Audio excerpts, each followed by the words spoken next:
know the kind of hip hop I listen to. But we did get blessed with another album, release date 6/26/20 from IDK. This is IDK and Friends Part 2. Let's let this shit rock out for a bit.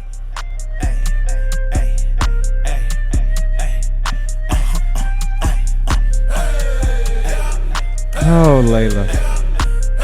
Oh, Layla. If you were here, I'd check you. Straight up. So let me be clear. First of all, shout out to IDK. Keep pushing, my G. I am by no means against anybody in the zone that they are in. Do your fucking thing. I first heard about IDK was Is He Real? I think was the first IDK. Wait a minute. It was either that or I was Very Bad. One of the two was the first IDK album I'd ever heard, and I'm just not. It's not for me per se. Not saying that it's bad. It's just, you know, certain things live in certain veins and alleys, man. And this shit, this not the direction I drive. Now Layla, on the other hand, with the hip hop. Shout out to a very DJ wonderful Shantae. DJ in the Houston and surrounding area. Shout out to DJ Shantae. Layla, I know that this may resonate a little bit more with you, though. Am I right? That's funny because I thought Wale would resonate more with you.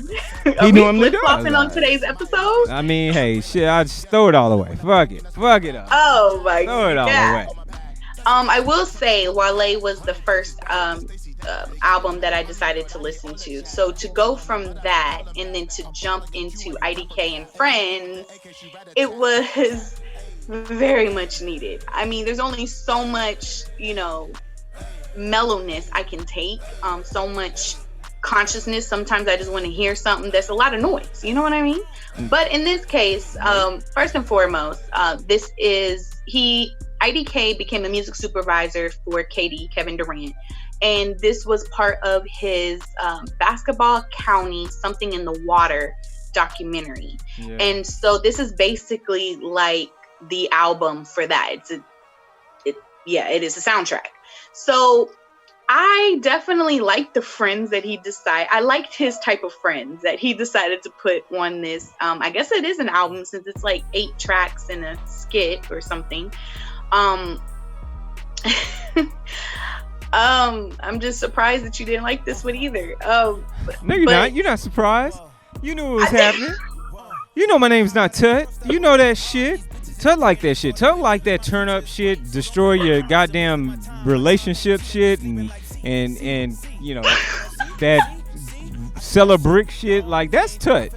I don't fuck with this shit like that. Oh shit. I mean, look, he had great friends on this album. He had Cutiful, Rico Nasty, Wale, he had Denzel Curry, Domo Genesis, and of course my favorite guy from Houston, Maxo Cream.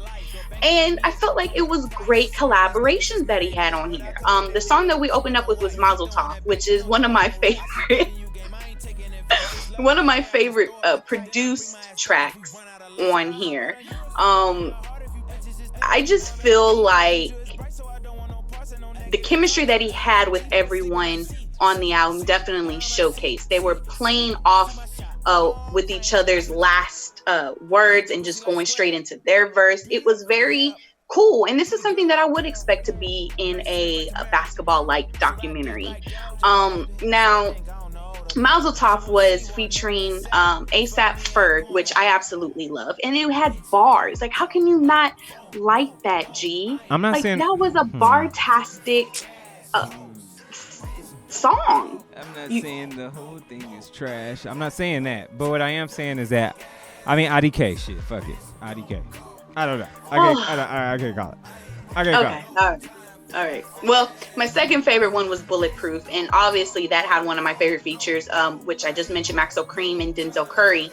And I just feel like Denzel Curry got bars.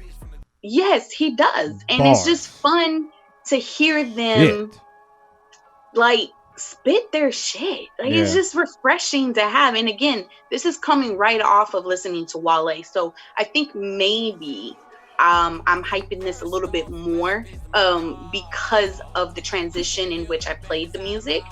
But it doesn't matter. This was still fun. It was a lot of great production. IDK did produce some of this as well. I like the fact that he did have bars.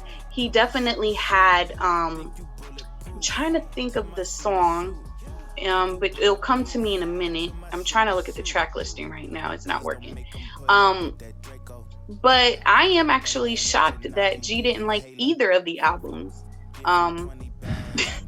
this time around. I mean, it's all good. I mean, I was like, I'll give you one and I'll give myself one. No. I'll give myself How you gonna IDK give and myself- I'll give you Wale. Oh, Layla. I was trying to be smart. Oh, You know. Layla. We love you though. Whatever. So going back into the track listing, Yeah. which I finally have here, Riley by IDK and Zanman was also really good. He had Square Up featuring Juicy J. Like Juicy, first of all, where has Juicy J been? Because I've only heard him on Megan Thee Stallion shit, and other than that, I haven't heard him in a long time. Square Up was a really, really great beat. He had a lot of southern tones in his production. I liked End of Discussion that had PNB rock in it. It was very cool, a little flirt. And the one that I didn't really care for as much, which was his single that he came out with before the album drop, is 495. And that had Rico Nasty, Big Flock, Big Jam, Westney, and Young Manny. And I didn't really care for it. I mean, throughout the song, they were RIPing, people that they admire in hip hop. And it was just too much.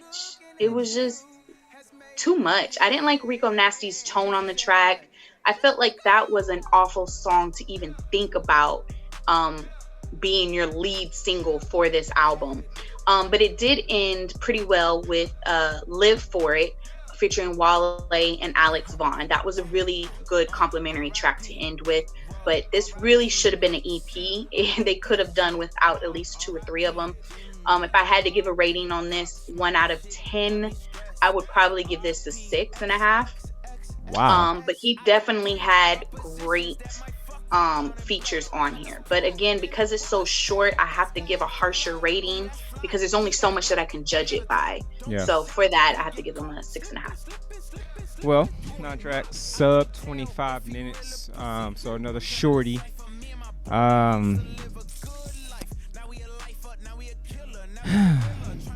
No impact. Range was just okay. And there's some bars here and there. I'd probably say a 4 out of 9 would be my rating. I mean, I don't mean to be, I don't want to dumb it down, but I can't go. So here's the problem.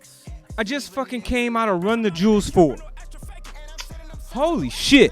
You know what I mean? Like, so my mind, like, it's almost like lyrical exercise, right? It's like working out at the gym. I'm in there and I got two plates of 45 on each side, so I'm pushing 225 on a bench press, and then you just walk me down to, a $105, right? And not you, Layla, but I'm saying in general, like I have to be. I'm like I could have. Like next would have been like a Lupe album, right? To push my intellectual fortitude, because that's where I was heading. Coming out of fucking Alfredo from Freddie Gibbs, like coming out of, so it's so much shit that's been fucking fire that I'm like, it just felt like a letdown, a beautiful letdown, right? So here we are. That Boom Bap. Walking into July. We kicking ass. But we got a lot of shit coming out in July. We got Pop Smoke album. Drops tomorrow. West Side Guns. Fly God is an Awesome God 2. Looking forward to that.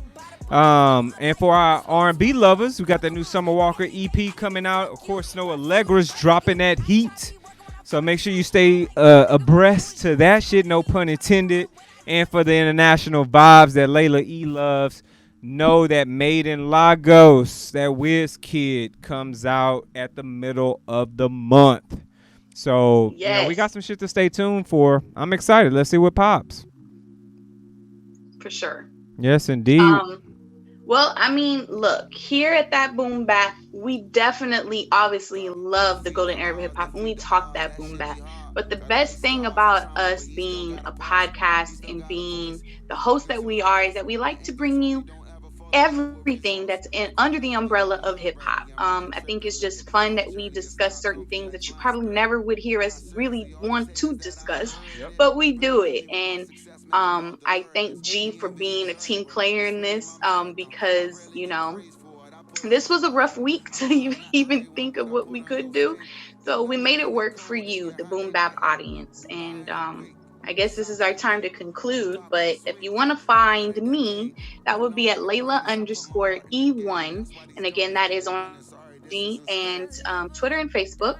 And if you want to follow us as a whole, definitely follow us at Boom Bap Official. And Eugene, where can they find you? Yes, indeed. Anywhere online, Facebook, Instagram, Twitter, Snapchat, Pornhub, and TikTok at G Hawkins. That's G Hawkins with the Z. Boom Bap Official everywhere, like we told y'all. Hit the YouTube up, subscribe, get the fucking show, people. And of course, Tut can be found at DJ_King_T.U.T. And we don't tell y'all shit else. Remember this: rap minus lies equals hip hop. And that's that boom bap. Stop slowing down. See y'all later, folks.